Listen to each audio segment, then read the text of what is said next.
할렐루야, 좋은 아침입니다. 오늘은 5월 26일 수요일입니다. 오늘도 여러분들이 계신 그곳에서 주님과 함께 말씀으로 교제하며 이 한날을 시작하시는 그러한 여러분들의 삶 가운데 풍성한 하나님의 은혜가 또 평강이 함께 하시기를 기도하겠습니다. 오늘 우리에게 주시는 하나님의 말씀은 출애굽기 22장 1절부터 15절까지 말씀입니다. 제가 먼저 봉독해드리고 우리 함께 말씀 나누도록 하겠습니다. 사람이 소나 양을 도둑질하여 잡거든 팔면 그는 소 한 마리에 소 5마리로 갚고 양 한 마리에 양 4마리로 갚을지니라.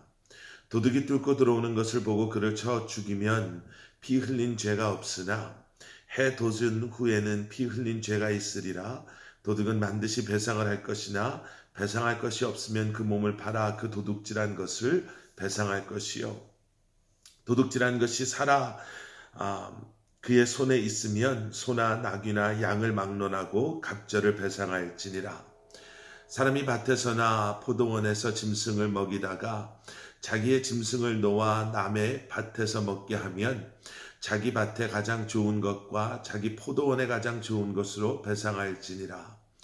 불이 나서 가시나무에 댕겨 낫갈이나 거두지 못한 곡식이나 밭을 태우면 불러온 자가 반드시 배상할지니라. 사람이 돈이나 물품을 이웃에게 맡겨 지키게 하였다가 그 이웃집에서 도둑을 맞았는데 그 도둑이 잡히면 갑절을 배상할 것이요. 도둑이 잡히지 아니하면 그 집주인이 재판장 앞에 가서 자기가 그 이웃의 물품에 손댄 여부의 조사를 받을 것이며 어떤 잃은 물건 즉 소나 나귀나 양이나 의복이나 또는 다른 잃은 물건에 대하여 어떤 사람이 이르기를 이것이 그것이라 하면 양편이 재판장 앞에 나아갈 것이요 재판장이 죄 있다고 하는 자가 그 상대편에게 갑절을 배상할지니라. 사람이 나귀나 소나 양이나 다른 짐승을 이웃에게 맡겨 지키게 하였다가 죽거나 상하거나 끌려가도 본 사람이 없으면 두 사람 사이에 맡은 자가 이웃의 것에 손을 대지 아니하였다고 여호와께 맹세할 것이요 그 임자는 그대로 믿을 것이며 그 사람은 배상하지 아니하려니와 만일 자기에게서 도둑 맞았으면 그 임자에게 배상할 것이며 만일 찢겼으면 그것을 가져다가 증언할 것이요 그 찢긴 것에 대하여 배상하지 아니할지니라. 만일 이웃에게 빌려온 것이 그 임자가 함께 있지 아니할 때에 상하거나 죽으면 반드시 배상하려니와 그 임자가 그것과 함께 있었으면 배상하지 아니할지니라. 만일 새낸 것이면 새로 족하니라. 아멘. 아멘. 계속되어지는 출애굽기 22장의 말씀에서는요. 가장 많이 등장하는 단어 여러분 혹시 어떤 단어가 좀 많이 등장했나 읽으시면서 이렇게 좀 캐치를 하셨는지요? 배상이라는 단어가 참 많이 등장합니다. 이런 경우에는 이렇게 배상해야 되고 이런 경우에는 배상하지 않아도 되고 이런 말씀들이 계속 반복되면서 어떻게 보면 그러한 피해가 있는 상황 실수나 잘못이나 아니면 의도된 악함이 행해짐으로 말미암아 누군가가 손해를 보는 일이 생겼을 경우 어떻게 배상을 하고 또 어떤 경우에는 배상을 하지 않아도 되는가에 대한 말씀이 22장 오늘 본문 1절부터 15절까지 말씀에서 계속되어져 가고 있음을 우리는 보게 됩니다. 여러분 이 배상이라는 이 개념은요 사실은 관계 속에서의 적용되는 그러한 표현 또 그러한 방법입니다. 어떠한 관계 속에서 누군가의 소유, 누군가의 그 가축 또는 물질, 재물들이 피해를 입었을 경우 그 사람이 받아야 될 마땅한 그리고 모두가 납득할 수 있고 이해할 수 있는 그러한 피해의 보상 그리고 그 관계 속에서 그 사람이 마땅히 받아야 될 배상이 무엇인가라는 것에 대한 이야기거든요. 여러분 꽤 오래전에 그렇지만 많이 들으셔서 잘 아시는 영화 보지는 못하신 분들이 계셨어도 아마 설교 예화로 많이 들으셨던 영화 중에 밀양이라는 영화가 있었습니다. 저도 본 적은 있는데요. 그 밀양이라는 그 영화의 내용이 대충 이렇습니다. 그 주인공이었던 전도연이라는 이 배우가요. 아들, 제 기억으로는 미니 아니면 뭐 민우 뭐 이런 이름의 아들과 함께 밀양이라는 곳으로 이사해서 그곳에서 새로운 삶을 시작하려고 합니다. 남들에게 얕보이지 않기 위해서 현실은 그렇지 않지만 좀 부유한 척 행세를 하면서 그곳에서 새롭게 삶을 시작하는데요. 또 그것을 오해한 그 아이의 그 웅변학원 원장이 그 아이를 납치해서 돈을 요구하려고 하지요. 그런데 그런 과정에서 납치된 아이가 죽게 되고요. 그리고 그 아이를 죽인 사람이 아이가 다녔던 학원, 그 웅변학원의 원장이었다라는 사실을 알게 된 이 주인공, 이 아이의 엄마는 너무나 많이 방황하고 슬퍼하고 아파합니다. 그러다가 교회의 한 집회에서요, 이 아이를 잃은 엄마가 은혜라는 것을 받죠. 치유를 경험하지요. 그리고 나름 새롭게 신앙생활을 합니다. 사람들을 만나고 기도 모임을 찾아가고 나름대로 그 안에서 힐링을 경험하면서 살다가 교도소에 있는 이 아이를 죽인 범인을 찾아가야 되겠다라는 그러한 마음을 품게 됩니다. 나는 이렇게 은혜를 받고 치유받았으니 이제 내가 가서 그 사람을 만나고 힘들지만 용서해야 되겠다라는 참 귀한 마음을 품게 돼요. 그리고 교도소에 있는 아이를 죽인 그 웅변학원 원장을 찾아갔는데 교도소에 있으면서 이 웅변학원 원장도 하나님을 만났다라고 이야기합니다. 더 한술 더 떠서요. 내가 매일 당신을 위해서 축복합니다. 당신이 하나님을 만났다고 하니 정말 감사하네요. 나는 자유함을 얻었습니다. 하고 너무나도 예상치 못했던 그러한 반응을 하는 거예요. 여기서 이 주인공, 이 아이의 엄마가 다시 한번 무너집니다. 그리고 그 유명한 대사가 나오죠. 내가 저 사람을 어떻게 용서합니까? 하나님이 벌써 다 용서를 했다고 하는데요. 어떻게 이럴 수가 있습니까? 내가 아직 용서를 안 했는데 어떻게 하나님이 먼저 용서할 수 있습니까? 그렇게 울부짖으면서 이전보다 더 심하게 망가집니다. 정신병원에서 치료를 받죠. 여러분, 이 영화가 설교 예화에 많이 등장했던 이유 중에 하나는 이 여인의 이러한 모습이 아닌 이 웅변 죄인이었다. 한 아이를 납치하고 죽였음에도 하나님이 나 용서했다. 그래서 난 당신한테 용서받을 필요가 없다라고 뻔뻔하게 그렇게 이야기하고 있는, 오히려 한술 더 떠서요. 감사하네요. 당신도 하나님을 만났다고 하니 내가 당신을 매일 축복합니다. 기도합니다라고 말하는 그 사람의 어떻게 보면 너무나도 잘못된 그런 모습 때문에 설교 예화에 자주 등장합니다. 여러분, 오늘 이 긴 본문 말씀 속에서요, 배상은 이렇게 해야 되고 이런 경우에는 배상하지 않아도 되고 라는 이 말씀 속에 우리가 꼭 기억해야 되는 것이 있습니다. 하나님을 위하여 산다, 우리는 열심히 신앙생활 한다 라고 말하면서 하나님을 향한 일들, 영적인 일들만 중요하다라고 생각하며 살아가는 것은 결코 하나님이 원하는 삶의 모습이 아니다라는 것이죠. 오늘 이 말씀 속에서 이 배상이라는 개념 속에서 우리는 우리가 마땅히 지어야 하는 책임에 대해서 한번 생각해 봅니다. 인간관계 속에서 이 땅에서 신앙생활을 하며 만나는 수많은 사람들, 교회 안에서의 지체들, 성도들과의 관계, 교회 밖에 세상 사람들과의 그러한 관계 속에서 행여나 우리는 우리의 연약함으로 말미암아 그들의 마음을 우리는 아프게 하지 않았는지, 우리가 알게 모르게 그들을 힘들게 하지는 않았는지,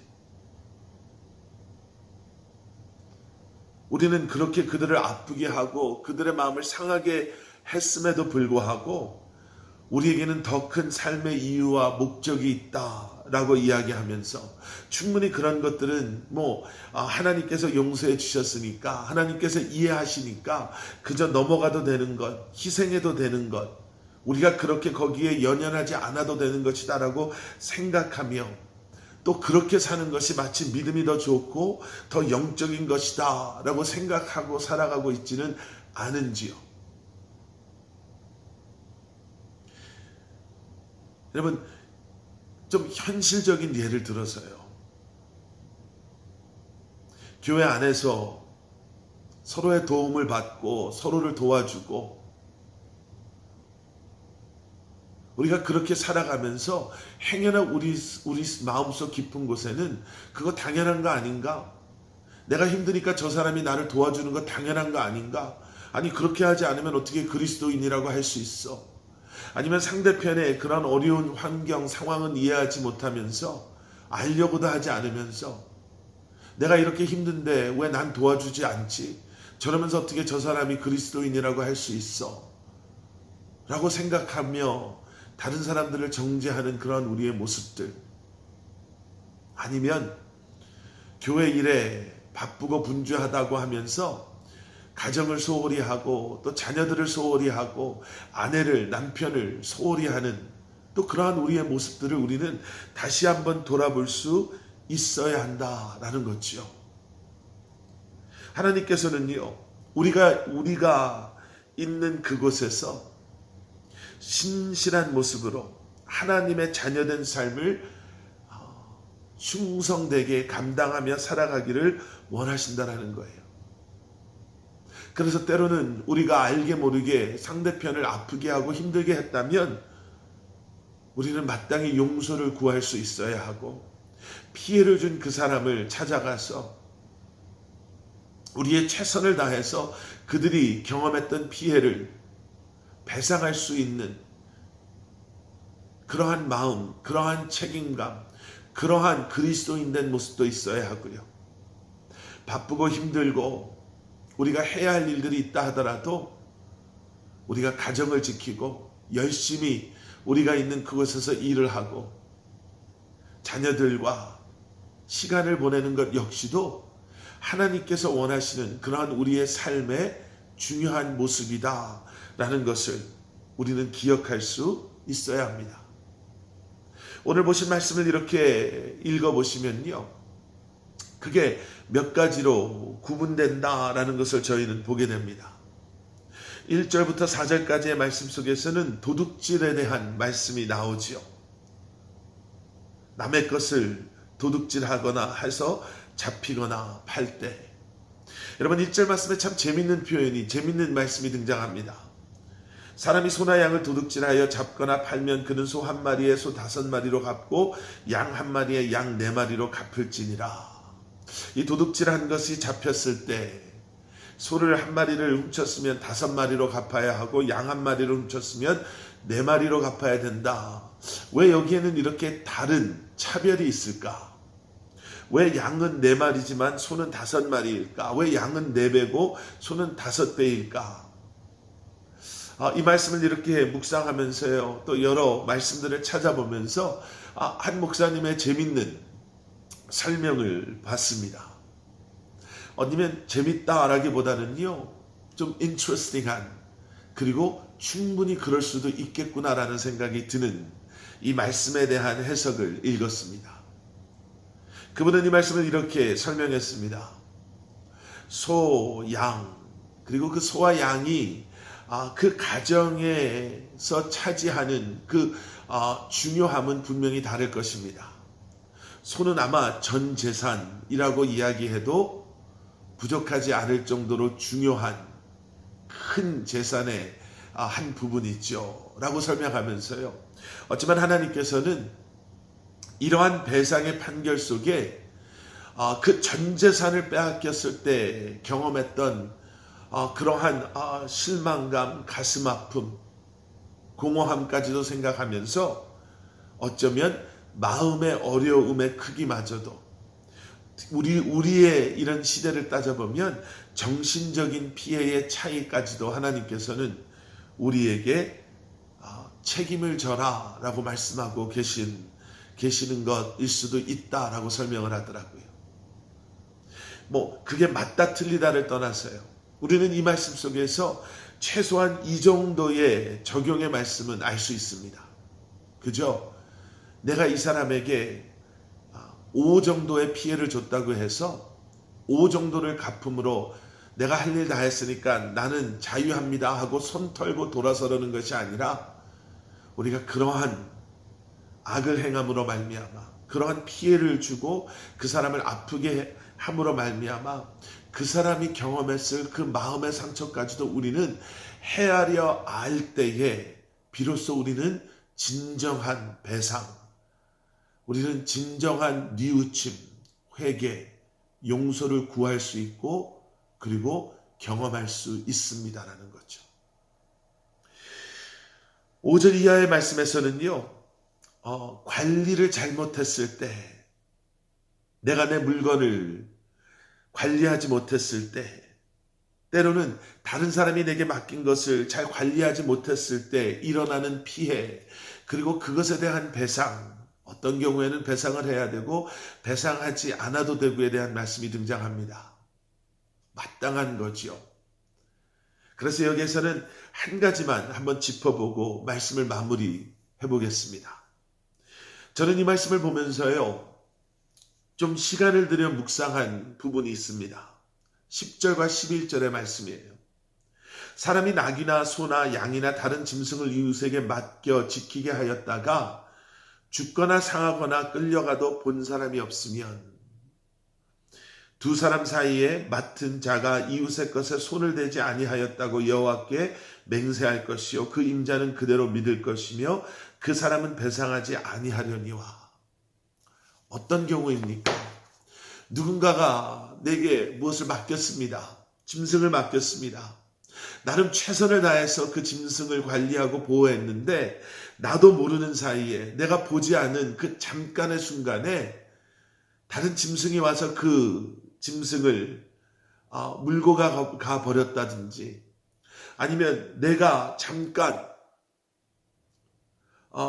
그 자리에 있을 수 없었던 어쩔 수 없었던 그 순간에 어떠한 사고가 나서 그 짐승이 죽게 되었다면 내가 최선을 다했지만 내 영역이 미치지 않는 내 힘이 해결할 수 없는 문제로 말미암아 사고가 생겼다면 그래서 11절 말씀 두 사람 사이에 내가 여호와께 맹세할 것은 내가 당신의 그 짐승의 물건에 손대지 아니하였습니다. 라고 진심으로 고백한다면 그것을 믿어주는 것뿐만 아니라 그 책임이 내게 있지 않다라는 거지요. 여러분 그래서 다시 한번 이것이 인간관계에 대한 것입니다라고 처음부터 말씀드렸습니다. 여러분 그러한 믿고 신뢰하고 신뢰할 수 있는 그러한 관계가 사실은 너무나도 중요한 것이죠. 물건 때문에 얼마나 많은 관계가 깨어집니까? 그런데 그것이 아니라 다시 한번 인간관계가 중심된 그러한 서로의 그러한 모습들 그리고 또 한 가지 10절과 11절의 말씀은 우리에게 우리의 한계에 대한 이야기를 하고 있는 거예요. 최선을 다해도 때로는 너무나도 어처구니 없이 사건과 사고들이 일어날 때가 있습니다. 너무나 최선을 다해서 상대방의 그런 물건들을 상대방이 부탁한 일들을 해결하려고 했지만 되지 않을 경우가 있어요. 그럴 때 말씀은 우리에게 그 관계 속에서 정직한 서로를 향한 고백 속에서 내 한계를 인정함으로 자유함을 서로 누리라 라고 말씀하고 계시는 겁니다. 내가 할 수 없었던 일 때문에 자괴감에 빠지고 죄책감에서 헤어져 나오지 못하는 것. 한 가지 현실적인 예를 드린다면요. 이런 거예요. 오늘 이 영상을 통해 말씀 묵상하시는 부모님들 가운데 자녀들을 위해 정말 최선을 다해 우리 아이들을 위해 열심히 사시는 분들이 아마 대부분이실 거예요. 그럼에도 불구하고 이 이민 생활이 힘들어서 우리의 환경과 여건이 너무나도 힘들어서 해주고 싶은 것 다 해주지 못하고 아이들이 원하는 것 다 충족해주지 못해서 때로는 너무나 미안한 마음을 가지고 사시는 분들도 계실 것입니다. 그런데 그게 아니라는 거예요. 미안한 마음을 가지고 이것 못해주고 저것 못해주고 그래서 우리 아이들이 이것 때문에 만족하지 못하고 저것 때문에 만족하지 못해서 그것이 한이 돼서 그것이 아이들을 향해 너무 미안해서 그 마음 때문에 너무 힘들게 사는 것이 아니라 그 아이들을 위해서 자녀들을 위해서 최선을 다한 것을 주님이 아심을 기억하시고 그러한 주님을 자녀들과 함께 알아가시고 묵상하시며 그 관계 속에서 하나님의 은혜를 기억하고 감사하는 마음으로 자유함 가운데 살아가시라는 거죠. 오늘 말씀은 우리에게 그런 책임과 자유를 말씀하고 계십니다. 책임질 수 있어야 합니다. 그리고 주님 안에서 자유함을 누리실 수도 있으셔야 합니다. 오늘도 여러분들의 삶 가운데 그러한 책임, 자유함을 통해 하나님의 백성된, 하나님의 자녀된 그러한 삶을 살아가시기를 주님의 이름으로 간절히 축원합니다. 함께 기도하시겠습니다. 사랑의 아버지 하나님, 주님의 자녀다운 삶, 그리고 하나님의 자녀된 삶 가운데 우리가 마땅히 기억해야 될 책임과 자유를 우리가 경험하며 누리며 살아가게 하여 주시옵소서. 예수 그리스도 이름 받들어 간절히 기도드렸사옵나이다. 아멘.